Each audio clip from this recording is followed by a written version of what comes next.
Salam, peace unto all. Welcome to the Ansari Holistic Healing Institute Health and Wellness Challenge. Tonight we have a very special guest, an expert in her field, Ayla Caldwell.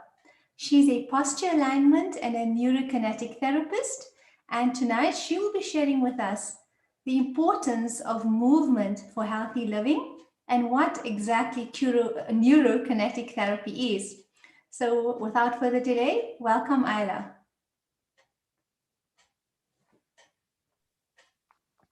Hello, thank you, Rubina. So it's lovely to be here. Thank you very much. And I want to, so all of us to an extent know an importance of movement, okay, and the benefits that it could hold. We know that it helps with our well-being, our mobility, circulation of blood in the body, hormones, and those are all the basic aspects of how it can help.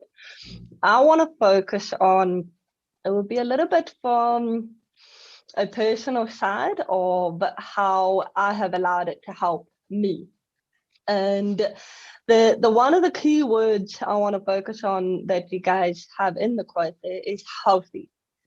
And the reason I'm going to focus on that word is because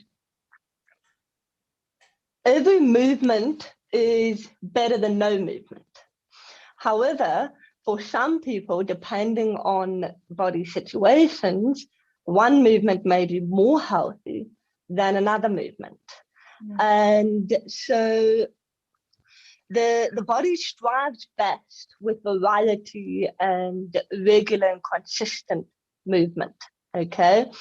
The reason why I say one is better than another for us will depend on how our body is functioning.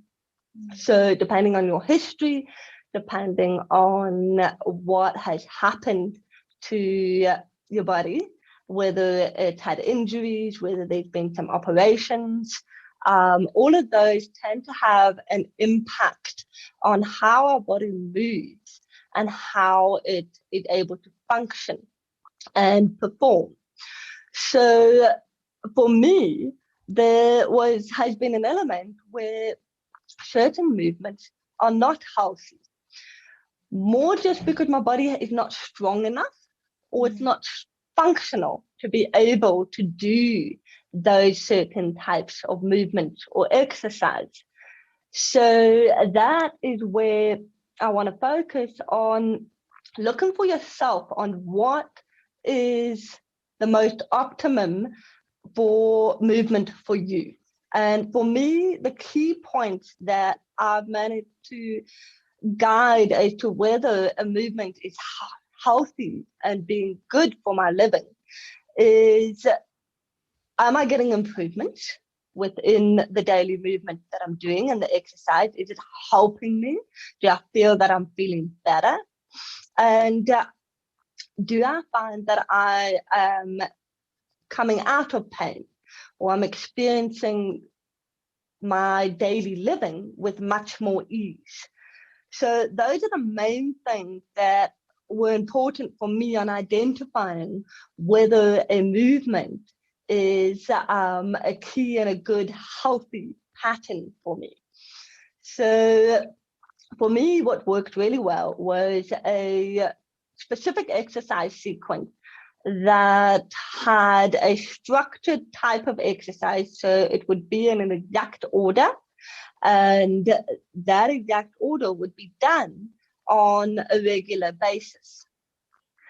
By doing exercise in that format, for me, helped to create a much more functional posture, okay? And in doing it regularly, allowed that to become a new and healthy habit pattern within my body. So our daily lives can unfortunately create negative or bad habits, repetitive sports, long hours of sitting at a desk can all create movement patterns that are dysfunctional or negative as a habit to the way that we move. And when you are sitting with dysfunctional movement patterns in your body, you land up having to, so your body will compensate to move. So let me give you a little bit of an example to help make better sense on this. If you've had an injury, or let's take an injury of your ankle. So you've injured your ankle from a fall or a stumble down the stairs, and now that ankle is not moving and working as well as it could be. It's not a healthy ankle, okay? So it won't be enhancing to your healthy living. That ankle being negative is your body has to compensate, okay, to move around that pain. So now you've got a damaged ankle, it will find a way to keep you moving. But that movement pattern is not going to be a healthy movement pattern. And when you have those compensation patterns, they can create added pain and discomfort into your body. So that is where I say that it is key to find what is the right movement or right activity to be doing to help you. So at that time of an broken ankle, it wouldn't be wise to go running with an injured ankle. You're just going to create more discomfort, more problems, more compensation patterns. Ideally, you need to find what is going to sort that ankle out, fix the dysfunctional movement pattern, and then you can go back into what you enjoyed doing, running, or your daily living. There are many types of different activities. There's Pilates, there's yoga. All of those are also great ways of moving and creating a healthy living, okay? But I'm going to come back to the movement pattern one, because that's actually going to lead us into what is neuro-kinetic therapy. So neuro-kinetic therapy helps us to correct dysfunctional movement patterns in the body and to find those compensation patterns. It is a muscle testing based technique. And so we'll muscle test different muscles or areas of the body and find out what is working, what is weak, what is strong, and you'll be able to identify what is functional. So which muscles or which areas in the body are actually testing and able to activate neurologically, okay? Neurokinetic therapy, so neuro stands for nerves, kinetic stands for movement. So it's basically nerve movement therapy. We're working with correcting your movements via the nervous system in the brain. And it's a great technique to be able to help with a fixed or a habit created dysfunctional pattern. So for example, going back to that ankle injury, with neurokinetic therapy, we'll be able to correct the dysfunction that was caused at the injury. So at the injury, you're going to have certain muscles or ligaments or certain areas around that ankle that are not functioning. They're weak, they shut off neurologically because they were injured. And around that, so you have that, and you'll have a compensation pattern. So you have another muscle somewhere else in the body that is going to be overworking, trying to help for the injured weak one. So with neuro-kinetic therapy, we can find out exactly what is the dysfunctional relationship within the compensation and the injured area in your body. And we can correct that negative habit pattern and turn it back into a functional, healthy pattern. And so for me, the main importance of movement for healthy living is, I would say it's the key factor of what is right for you. Everyone's got a different goal. Everyone has different purposes. Those that are athletes are going to have to work in a very different way to training their body to be stronger, to perform better. Whether you're a mom or a dad, or whether you're an office worker, you also want to be able to perform your daily task with a healthy, functioning, moving body. And what is right for you, for me, has been the main point of whether you're actually getting the improvements, whether you feel that it is helping your body. And a key factor is listening to pain in your body. You can get elements of stiffness, so like your harder workouts. Sure, they're going to create discomfort and a level of pain, but you're still able to move. That's just because the muscle worked hard. But when you got pain that is really uncomfortable or it's quite agonizing, it's trying to tell you something. And if you can learn to recognize and listen to what your body is communicating to you, you will be able to identify what is actually healthy movement for your body. Okay. And I suppose that's pretty much what I would like to wrap up. I don't know, Rubina, if you have any questions on what I've said, but those are the main important ones on how I feel has been movement for healthy living for me. Absolutely phenomenal. I've never heard anyone speak about exercise being very much specific to you as a person. And I find that very, very fascinating as well as enlightening, because what happens is that we all go for exercise and, oh, my friend is doing gym, or there's a Pilates class, I'm just going to join in. And we tend to go into this rhythm of I'll do like what somebody else is doing, but not really looking at what I am doing and what is happening to my body. And the important point here you made is that communicate with your body, listen to what your body is saying, and work from there. I love the idea of, also, you mentioned patterns, and this is habitual patterns that we don't necessarily actually even take heed. We think, oh no, we've been just doing this for the past 10, 15 years, 12 years, whatever, and it's just part of our lifestyle, and not even thinking that, oh, okay, this pattern actually is not good for me. What am I actually doing? And then it brings me back and reminds me of how we have even habitual thought patterns that actually create specific emotions within ourselves. So I would then understand from what you shared that if we start changing our habitual harmful patterns within the structure of our body, I'm sure that would also trigger changes in the way we think. What's your opinion on that, Ayla? Yes, you are right in saying that. It can definitely have an impact on the way that you think. And I have, on the techniques that I learned, they actually have gone into that from a mental perspective to the posture type.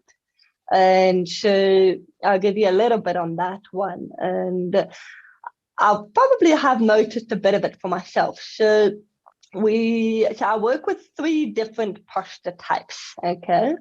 One of the posture types, so type 1, so we gear it against the pelvis. So say this is your pelvis, okay? And I'm going to turn slightly sideways so you guys can get a better idea. So posture 1 is when the pelvis tips forward and you get quite an arch in the lower back. Okay, that posture type is actually they tend to notice mentally. They call it type A from a psychological perspective. So it's very driven, very motivated, very sort of, yeah, the chin's out, you're very firm, strong kind of a person. Then a posture, I'm going to jump to a posture type 3. Posture type 3 is when the pelvis tucks underneath you and your abdominals and everything sort of pulls in and you actually curl up a little bit. This posture type can tend to be a little bit of it's a very protective posture. You're sort of holding a lot of protection and trying to close and make your body smaller to allow for more safety. So this posture type sometimes can be a bit of a timid person, an unconfident kind of mentality. You're trying to protect and look after yourself. So your body sort of closes itself up to maintain some sort of strength and safety. Then the second, so coming back to the middle posture type, this posture type can go with either posture 1 or posture 3. But instead of just having the pelvis forward or backwards, you'll have it either forward but unlevel. So one side will be higher than the other side, or it'll be rotated. So one side will twist forward. You can have both of those as well. Or you'll have a backwards posture, backwards pelvis, and you'll have it higher and rotated.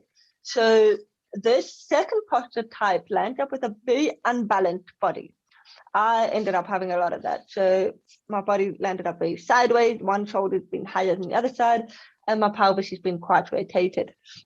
Funny enough, mentally, this posture type actually tends to be a bit of a confused person. And so you don't quite always manage to work out what is going on, you're unsettled. And I have definitely noticed for myself, from where I was, where my posture was much more unbalanced, to where I am now, where I am finding more balance and I've created more balance in my posture. There's definitely been a change from a mental perspective as well. And I do find that thought-wise, it's more clear. I'm not so uncomfortable and sore, and it does definitely seem to have an impact. Wow, thank you for that, Ayla. You know, what always brings, like for me, it's a confirmation of the principles of the Ansari Holistic Healing Institute is that we are whole, you know, as human beings, nothing is separate from the other. And whether we're speaking of movement, whether we're speaking of nutrition, what type of food we're eating, or whether we're speaking about our emotions or our thoughts, everything fits together and everything is required to have, and basically we need to attend to all of that to be able to live holistic, basically have this idea of having our mind, body and spirit in a balanced way by attending to all aspects of ourselves, whether it be, as I said, you know, in different areas, and not really separate ourselves and put ourselves into boxes, rather see ourselves as whole people. And whatever therapy we choose, we look for those that would provide and would enhance the holistic feature in us as human beings. So we really, really appreciate you sharing this with us. It has been totally amazing, fascinating, and also mind-blowing in terms of how, Ayla, you explained the whole structure of posture connected to mental well-being, connected to emotional well-being, connected to a healthy human being. And we now would like to have questions. We're going to put the floor open. So if anyone has any questions for Ayla, you're most welcome to ask us. So while we're waiting for the questions, I also love the word that you used, Ayla. You said optimum movement. And the assessment of, do we really move optimally? Can we actually move better? You know, like from today to tomorrow, is there a way that we can actually improve our posture so we can actually move better and not have these compensation patterns? because I do understand that as the body ages, it does need more maintenance. So maybe just share with us something of that, if possible, before the questions come in. Yeah. Sure. So basically, what I found is the body doesn't need high intensity movement. Okay, so optimum is a good word, but I'm just phrasing my thoughts a little bit.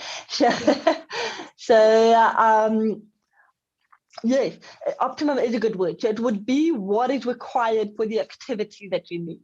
Okay, so obviously an athlete whose optimum level of movement is going to be much higher and at a different level to someone who doesn't have to perform at a high level like that. Going with the as the body ages, yes, we are going to have to maintain our body and our movement a lot more. The body and muscles in particular strive on a continuity of movement because of the blood flow. So movement pumps blood and oxygen into our muscles. And this is what keeps them alive. So that's also why if you're bedridden for a long time, you feel very weak and it takes you a little while to sort of get some strength back. And it's purely just because the muscles haven't been moving and pumping to actually get the strength and the oxygen into the muscles. So coming back to the word optimum, for a functioning body on a daily level that is not demanding high performance, it actually isn't a high intensity. It's just enough stimulation and enough variety to allow your body and everything to move functionally. So you just got to stimulate every muscle and every movement and have enough variety within the body. And that is really what will give you a good optimum. Fantastic. There's a question that comes in is actually related to what you're actually saying. There's a lady who's asking what exercises would one recommend for people over 50? And I mean, you just answered in a way where that variety. So maybe just a few examples. I can answer a little bit. A lot of it would depend. So again, it's going back to your history, what types of injuries, what operations have happened in your body, and your posture type. So for the way I work on really being able to recommend what type of exercise is good for someone over the age of 50, a lot of it would depend on what I see in the posture, what joints or what areas in your body does move, what area moves too much, or what doesn't move enough, where's your limited movement, and we'll look at trying to balance those out. How much is your body unbalanced, one side higher or lower than the other side, and that would be the best way to work out exactly what is needed for a particular person. However, as a general, any movement is better than no movement. So that is where I mentioned earlier that it would be depending on what you enjoy or what you want to do. So like for me, my key values or my key ways of identifying what works for me is that I feel my body is improving. So any exercise, whether it's dance, whether it's yoga, whether it's Pilates, whether it's an exercise technique that I do, which is a specific exercise in an exact order. So I look at, does my body feel good when I'm doing the exercises? Am I pain-free? Can I do them without pain? And do I experience improvement and increase of mobility and strength within my body? Those would be the best way to identify or tell for yourself what exercise is good for you.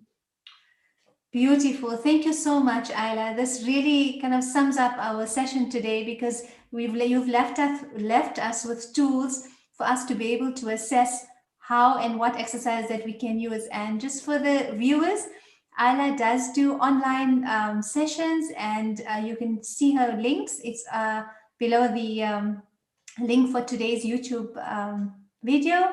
And I just want to see, I think we have one more question. Okay, this says, what type of exercise is helpful for patients after heart bypass surgery, and how long after could they start? So will you be able to, That's a bit of a challenging question. The best answer would be after you would have to get a recommendation after your doctor. I'm not a medical doctor, so I can't give you an exact on that. Your best option to be found out exactly from your medical doctor. But once your medical doctor gives you the go-ahead for starting an exercise or any movement, I would recommend a very gentle form of movement. A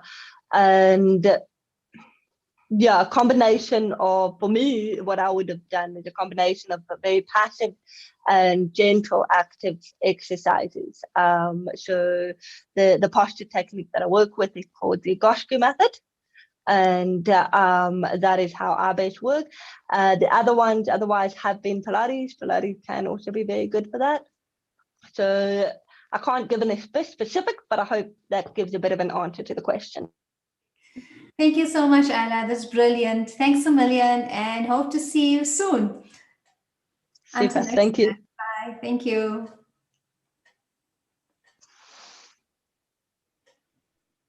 Thank you, viewers, for joining us tonight again for an amazing, exceptional message from Ayla, telling us exactly what movements that we can actually look at, doing a self-assessment. The movements that you are currently doing, are they making you feel better? Number one. Secondly, are you pain-free while you're doing the movement? And number three, are you getting better and better? Do you find that you're getting more strength? And are you able to do what you need to do as you do in your daily living? So with that, until next time, we thank you again and wish you well. And we pray that whatever experience, whatever you're going through right now, that the Almighty help you, bless you, guide you, and grant you peace and health always. Salam, peace unto all.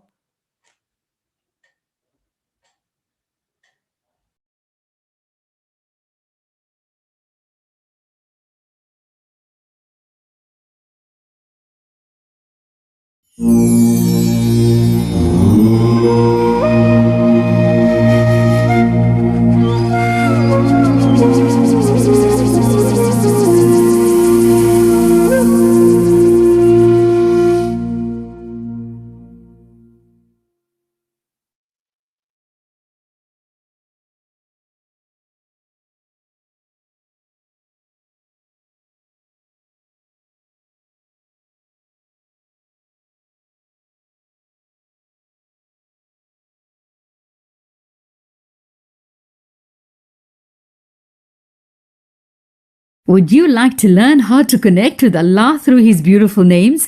Would you like to learn how to heal using natural remedies and modalities? Would you like to cleanse yourself from any negativity, black magic and nazar? If you answered yes to these questions, then the Ansari Holistic Beginners Healing course is for you. Empower yourself to healing. Add this knowledge to your current practice, or let it be a new beginning of hope for you. WhatsApp +27 82357 8666.